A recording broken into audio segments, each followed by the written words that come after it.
दोस्तों स्वागत है आपका एक बार फिर इस यूपीएससी के सफ़र में। जो लोग छंछोर तैयारी में लगे हुए हैं या फिर लगने चाह रहे हैं, मैं उनका बेहद हार्दिक स्वागत करता हूँ। सो फाइनली गाइज अब तो लगना पड़ेगा, बिकॉज लास्ट के 4 मंथ्स रह गए हैं रोड मैप के लिए।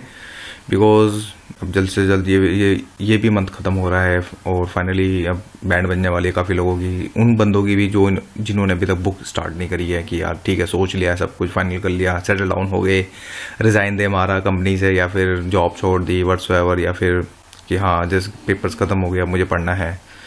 गाइज मेरी तरफ से ये एक रियलिस्टिक टारगेट होगा। अगेन मेरी तरफ से मैं यहाँ पे कोई हवाबाजी नहीं दिखाने की कोशिश करूँगा। मेरी तरफ से जस्ट मैंने बुक्स को बहुत लिमिटेड कर दिया है। आप उन्हीं बुक्स को बैक टू बैक रिवाइज मारेंगे। मैंने यहाँ पे मेंशन्स भी किया है कि आप कितने टाइम को आप बुक को रिवाइज भी मारेंगे। ये पीपीटी मैंने मैक्सिमम हाफ एन आवर में बनाई है और उसका फ्रंट पेज बनाने में बस मुझे कुछ 5 मिनट लगे हैं। तो अपने हिसाब से देख लीजिएगा, बिकॉज मेरे को काफ़ी सारी फ्लड मेल्स भी आ रही है, मैं पढ़ नहीं पा रहा हूँ। बट ओवरऑल जो उनकी हेडलाइन यही समझ आ रही है कि यार उनको 4 मंथ का रोड मैप देना पड़ेगा किसी भी हालत में। तो चलिए फिर शुरू करते हैं। फिर जस्ट जाने से पहले जैसे ये बोलूँगा कि बॉस सिरफरा बनना पड़ेगा अब और कुछ नहीं, जैसा बस सिरफरे बन जाओ और कुछ नहीं। यानी कि जो सिरफरे होते हैं वही इतिहास लिखते हैं, इस चीज़ को याद रखिएगा। समझदार लोग तो सिर्फ उनके बारे में पढ़ते हैं।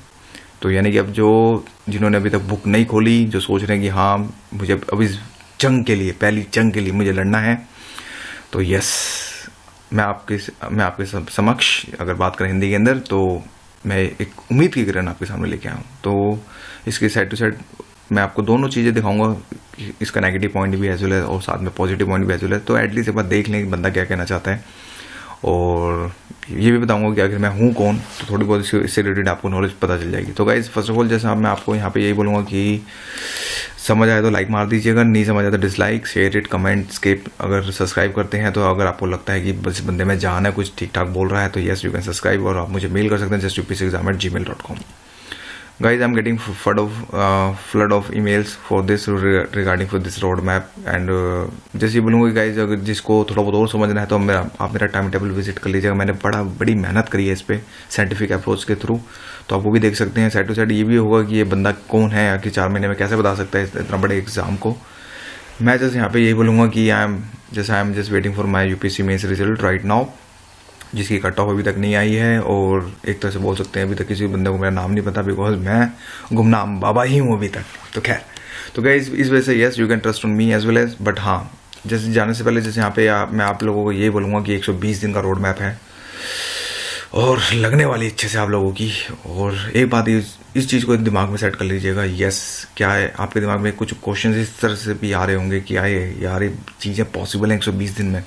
लोग तो कहते हैं 1 साल लग जाता है, 6 महीने लग जाते हैं, 8 महीने लग जाते हैं, 4 महीने में चीज़ें कैसे कवर होंगी। तो यस गाइज हो सकता है अगर आप थोड़ा साइंटिफिक चलेंगे, थोड़ा स्मार्ट अप्रोच चलेंगे, हार्डवर्क चलेंगे और डिसिप्लिन के साथ चलेंगे। मैं जैसे यहाँ पे ये बोलूँगा कि अगर जो लोग बोलते हैं कि क्या ये पॉसिबल है, तो मैं बोलूँगा अब बिग यस मेरी तरफ से। लेकिन तपाना पड़ेगा अपने आप को, वो भी गंदे वाला जिसको कहते हैं ना, तपा दो अपने आप को इस बार। 4 महीने बस आप और आपकी बुक्स और कोई नहीं, आपकी स्मार्ट अप्रोच जितना आप कह सकते हैं। यानी कि अगर बात करें तो अगर मैं यहाँ स्टैंड लेके बोलूँ तो ये नीचे तक का जोर लगा दो, अच्छे वाला जिसको बोलते हैं ना, गंदे वाला नीचे तक का जोर लगाना पड़ेगा कि या तो मैं नहीं या यूपीएससी नहीं, कुछ इस तरह की फिलॉसफी हमेशा रखो।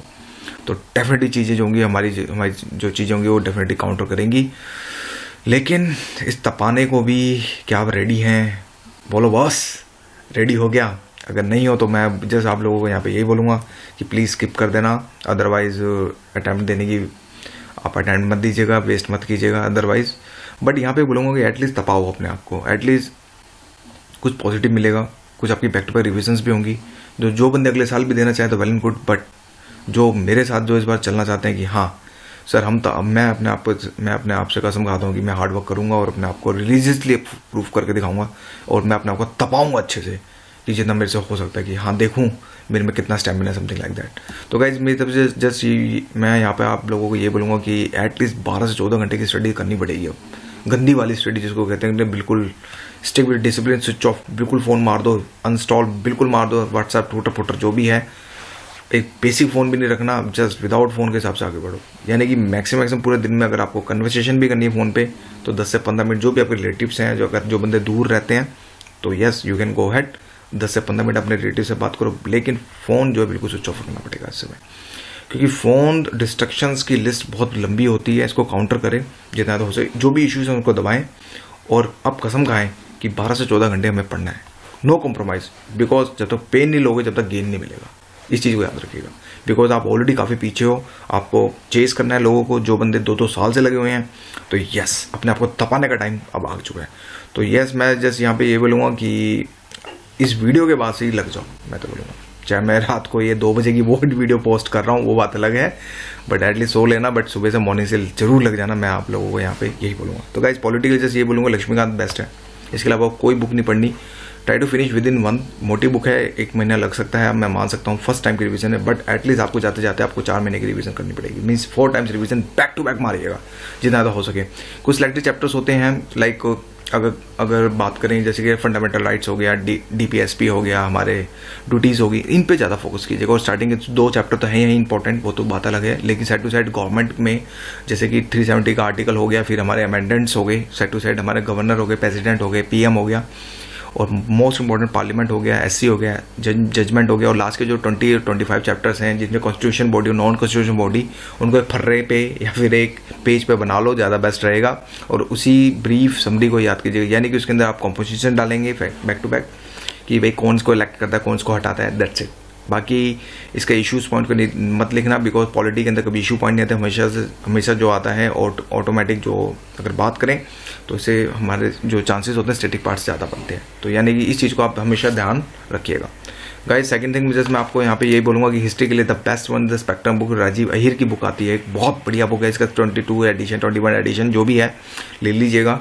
और जस्ट बोलूँगा बाई इट एंड जो बंदे फर्स्ट टाइमर हैं तो मैं बोलूँगा स्टार्ट विद 1885 से 1947 तक पढ़िएगा फर्स्ट ऑफ ऑल।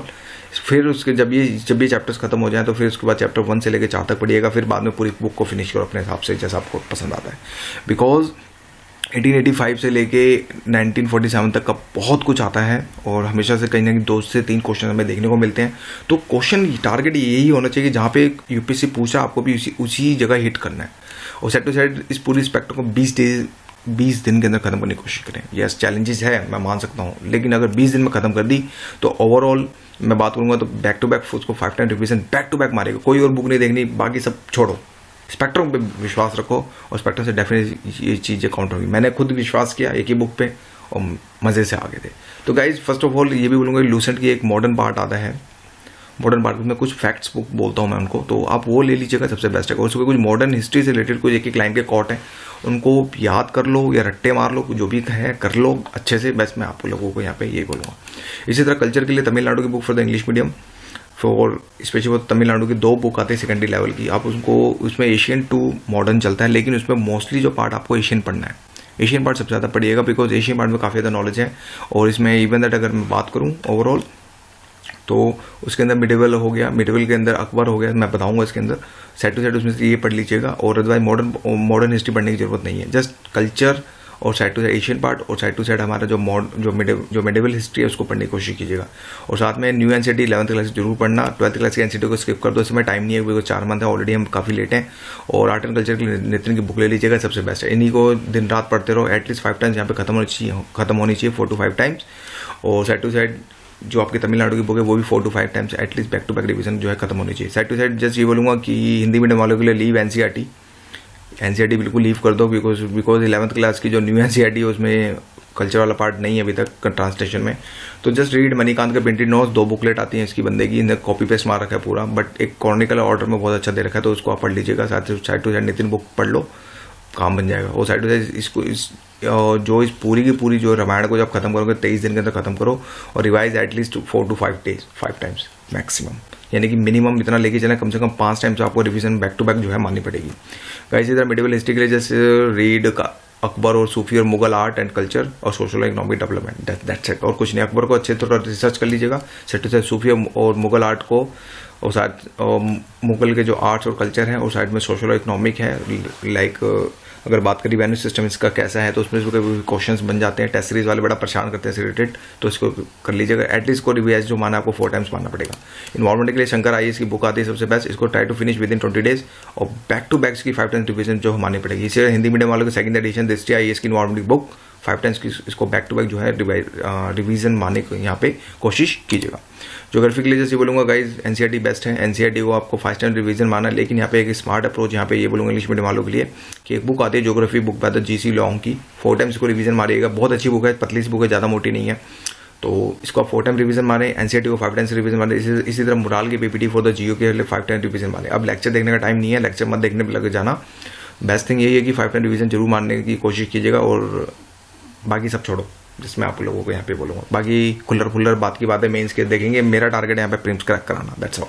इसी तरह हिंदी मीडियम वालों के लिए अगेन 6 to 12 क्लास की एनसीईआरटी करेंगे, लेकिन अब से इंग्लिश मीडियम हिंदी मीडियम वाले को ये बोलूँगा 6 से लेकर 8 क्लास तक के 3 टाइम रिवीजन मारना बैक टू बैक, और 9 to 12 क्लास को एटलीस्ट 5 टाइम रिवीजन मारना, बिकॉज मोस्ट क्वेश्चन जो चांसेस होते हैं वो यहाँ से होते हैं। और महेश वर्णवाल जो बंदे मोराल की पीपीटी नहीं समझ पाते, तो इसमें फिजिकल प्लस वर्ल्ड चैप्टर का जो है आप इन्हीं चैप्टर्स को देखेंगे और 5 टाइम्स की रिवीजन मारेंगे। बाकी सब छोड़ो, जितना होता है भाई इतना ही करो, काम हो जाएगा। इसी तरह इकोनॉमिक के लिए मोराल भाई के ब्लॉग्स पर फर्स्ट ऑफ ऑल पढ़ना स्टार्ट कीजिएगा, फिर side to side Ramesh Singh और इंग्लिश मीडियम वालों के लिए रमेश सिंह लगा लो, 4 टाइम्स को रिवीजन मारनी है। हिंदी मीडियम वालों के लिए जैसे बोलूँगा लाल और Ramesh Singh at least 4 time revision मारनी पड़ेगी। साथ में मोराल भाई के ब्लॉग्स को जरूर पढ़ना। बड़ी बंदे ने मेहनत करी है, तो एटलीस्ट बंदे की मेहनत को सैल्यूट करो। उसने बड़ी ही इंग्लिश में लिखा है। या फिर हिंदी मीडियम वालों के लिए बोलूँगा मुखर्जी नगर के अंदर एक मोराल का हिंदी में एक इकोनॉमिक में कोई पतली सी बुकलेट आती है, 150 पेज के अंदर किसी बंदे ने ट्रांसलेट कर रखा है, आप उसको ले लीजिएगा तो वो ज़्यादा बेस्ट रहेगा। इकोनॉमिक सर्वे पढ़ना है आपको, लेकिन इकोनॉमिक सर्वे सिर्फ मोराल के कमिंग लेक्चर्स देख लीजिएगा और मोराल की PPT for the economic survey देख लीजिएगा, दैट विल सफिशिएंट। और इसके साइड टू साइड ये बोलूँगा एक जीएस कोर का एक कोचिंग वाले का मटेरियल आता है, 5 टाइम्स इसको रिवाइज मारिएगा। एक ओवरऑल बोले तो 60-70 पेजेस में वो जीएस कोर इंग्लिश मीडियम वालों के लिए दे देगा। और हिंदी मीडियम वालों के लिए विजन और निर्माण के कोचिंग के सर्वे जो बजट का जो इकोनॉमिक सर्वे आएगा 5 टाइम्स को रिवीजन मान लीजिएगा, काम हो जाएगा। यानी कि 5 टाइम रिवीजन का मतलब ये कि 5 टाइम्स ही होना चाहिए, यानी कि 3 टाइम्स, कोई कॉम्प्रोमाइज़ नहीं, क्योंकि चीज़ें जब तक याद नहीं होंगी जब तक मज़ा नहीं आएगा। इसी तरह का जैसे यहाँ पे एक चीज़ और बोलूँगा फॉर द करंट अफेयर के लिए, इंग्लिश मीडियम वालों के लिए विजन आई इसके करंट अफेयर या फिर इनसाइट के लास्ट के 8 मंथ के करंट अफेयर ले लो, दैट विल सफिशिएंट। ज़्यादा आगे पीछे भागने की जरूरत नहीं है, टेक रिस्क, 8 मंथ की पढ़ लो, दैट वुड बी सफिशिएंट, कि आपका 90% जो है ऑलमोस्ट कवर हो जाएगा। हिंदी मीडियम वालों के लिए ये बोलूँगा आइए विजन आई से करंट अफेयर ले लेना। और दृष्टि अगर जो पढ़ना चाहते हैं तो दृष्टि के लिए एक से जो पढ़ रहे हैं 120, 125 पेज, जहाँ तक उसकी समसमायिक घटना तक खत्म हो जाए बस उस वहीं तक ही पढ़ना, बाकी सब छोड़ो, बाकी उसको और कुछ नहीं पढ़ना। यानी स्टार्टिंग के जो 112, 120 पेजेस होते हैं उन्हीं पर सबसे ज़्यादा फोकस करने की कोशिश कीजिएगा। तो for environment and science tech के लिए लास्ट के 12 मंथ के करंट अफेयर पढ़ने हैं। यहाँ पे एक स्मार्ट अप्रोच ये होगी, इन्वायरमेंट और साइंस टेक के लिए आपको 12 मंथ के करंट अफेयर्स पढ़ने की कोशिश कीजिएगा, बिकॉज बहुत इंपॉर्टेंट होता है। इन्वायरमेंट पे काफ़ी सारे क्वेश्चन उठते हैं, तो जैसे ये बोलूँगा कि इन्वायरमेंट और साइंस टेक के लास्ट के 12 मंथ के क्वेश्चन यहाँ पे पढ़ने पड़ेंगे। साइंस के जस्ट बायो पार्ट पढ़नी है आपको, 9th और 10th क्लास की बायो पार्ट पढ़ो, 11th क्लास की बायोलॉजी का 4th और 5th चैप्टर, और 12th क्लास की बायोलॉजी का 8, 9 और 10 चैप्टर, इनमें कर लोगे दैट विल सफिशिएंट। यानी कि जिससे बायो पार्ट पढ़ना, बाकी सब छोड़ो, फिजिक्स केमिस्ट्री कुछ नहीं आता उसमें से, एक आधा आप भी गया तो छोड़ो, कोई दिक्कत नहीं। हमारा टारगेट है 60+ टारगेट, यानी कि हमें जो क्वेश्चन एमसीक्यू निकालने हैं हमारे इतना होना चाहिए कि 60+ हमारा एमसीक्यू हिट हो जाए, दैट्स इट, हमारा काम हो जाएगा, हम इन हो जाएंगे, हमारी बल्ले बल्ले। यानी कि इन द सेंस इन्हीं चैप्टर्स पे ज़्यादा फोकस करना है, यही कोर एरिया है और इन्हीं कोर एरिया पे सबसे ज़्यादा फोकस करने की यहाँ पे कोशिश कीजिएगा। फॉर IR के लिए गाइस करंट मटेरियल इनफ होता है, जो भी आप पढ़ेंगे कोचिंग वाला के। साइड टू साइड जैसे बोलूँगा कि like which ministry comes in which ministry, ये इस तरह के डिपार्टमेंट्स आते हैं रहते हैं, ये मैंने ऑलरेडी वीडियो बना रखी है, उसमें देख लीजिएगा। मैंने PDF भी दे रखी है, वीडियो भी मत देखिएगा यार, जस्ट PDF डाउनलोड कर लेना, आपका काम हो जाएगा। इसी तरह रिपोर्ट्स के लिए मैंने PDF बना रखी है कि भाई कौन सी international organization like ease of doing business जो होता है वर्ल्ड बैंक छापता है, इसी तरह WTO की कौन सी रिपोर्ट्स हैं, UN की कौन सी रिपोर्ट्स है, WEF की कौन सी, तो यहाँ से भी 2 क्वेश्चन लास्ट ईयर देखे गए थे। तो इन टॉपिक्स पर हॉट टॉपिक्स हैं, इनको भी आप फोकस कीजिएगा। साइड टू साइड इंटरनेशनल में ब्रिक्स हो गया, सार्क हो गया, TPP हो गया, TIPP हो गया, एशियन हो गया, NSG हो गया, तो इस पर ये करंट टॉपिक्स हैं। ये वैसे तो करंट अफेयर में कवर हो जाएंगे, लेकिन इन पर थोड़ी सी जो है आपको एक पैनी नज़र जो है रखनी पड़ेगी। बाकी एवरीथिंग आपको पता है। बाकी जो बंदे दूर दराज रहते हैं तो ये माई नोट्स गुरु है, एक बंदे हैं ये यूट्यूब पे, ट्रस्ट कर सकते हो आप इन लोगों पे। और ये आपको पेड टेस्ट सीरीज समथिंग जो भी बंदे को जो कोचिंग वाला लगाना चाहते हैं, फ्री में लेना चाहते, मीन फ्री में नहीं कि हाँ कुछ सस्ते में लेना चाहते हैं, कोई बंदे हैं जो 8-9 हज़ार नहीं दे पाते टेस्ट सीरीज़ के लिए, तो बेस्ट है आप इनसे कॉन्टैक्ट कर लीजिएगा, ये आपके घर तक पहुँचा देंगे। गाइस C-SAT के लिए जैसे बोलूँगा इंग्लिश मीडियम वालों के लिए मैथ्स के RS सवाल ले लेना, रीजनिंग की RS सवाल ले लेना, और इंग्लिश के लिए कोई भी अनसीन पैसेज से कोई भी बुक ले लो आपके लिए जैसा आपको अच्छा लगता है। तो बिकॉज यहाँ पे 33% अपने मार्क्स चाहिए होते हैं तो ज़्यादा रिस्क लेने की जरूरत यहाँ पे नहीं है। इसी तरह हिंदी मीडियम वालों के लिए मैथ्स के लिए RS अग्रवाल, रीजनिंग के दीपक चौहान और इंग्लिश मीडियम के लिए टाटा अनसीन पैसे कोई भी आप बुक लगा लेंगे तो आपका काम यहाँ पे हो जाएगा। गाइज साइड टू साइड जैसे बोलूँगा कि प्रीवियस पेपर के लिए फॉर द दिशा के लिए एटलीस्ट 20 ईयर्स के पेपर जरूर देख करके जाना। बहुत से कुछ क्वेश्चन रिपीटेड भी होते हैं। तो दिशा के लिए इंग्लिश और हिंदी मीडियम वालों के लिए और विशाल पब्लिकेशन के लिए इंग्लिश पर हिंदी मीडियम। तो गाइज मेरी तरफ से जैसे एक छोटा सा कंक्लूजन यहाँ पे बोलूँगा कि उम्मीदें हैं, अगर आप तपा सकते हो अपने आप को तो डेफिनेटली तपाओ और आगे बढ़ो। कुछ लोग क्रिटिसिज्म करें, करने दो, कोई इशू नहीं है, बट आप आगे बढ़ो तो यस 4 मंथ्स में भी क्रैक हो सकता है, 120 दिन में बहुत कुछ हो सकता है, ये मेरा प्रॉमिस है। बाकी मैं आपके लोगों को कमेंट का वेट करूँगा। So thank you. और रात के कुछ 2:16 हो रहे हैं। So thank you for watching my video.